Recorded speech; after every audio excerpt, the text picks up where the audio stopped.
In 1977, Mary Gillispie walked to her mailbox in Circleville, Ohio, and what she found stopped her cold. An anonymous letter, vicious, personal, and disturbingly specific. It wouldn't be the last. A man was eventually convicted, and then, impossibly, the letters kept coming.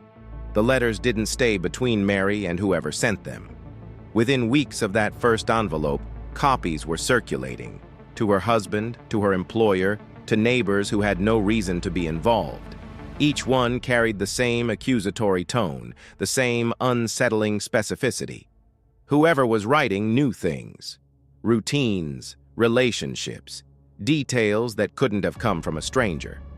Sheriff Radcliffe, tasked with investigating the campaign, began receiving his own letters. The writer wasn't hiding from law enforcement. The writer was taunting it. Then, in 1977, the harassment became something far worse. Along a road Mary drove regularly, someone had rigged a sign to a booby trap, a string, a loaded gun in a box. When Mary pulled on it, the trap failed to fire. She survived.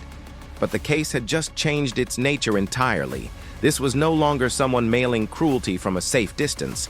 Whoever built that roadside device meant to kill her and simply vanished. No arrest, no name, no face.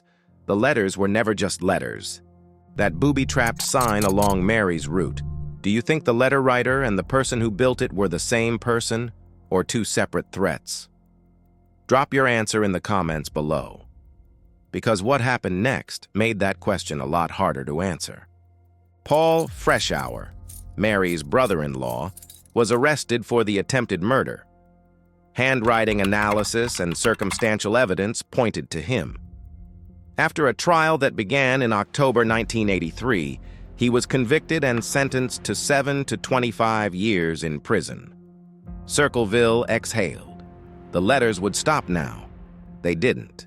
Letters continued arriving throughout Freshour's incarceration, including during periods when the prison warden confirmed he was in solitary confinement, without access to writing materials.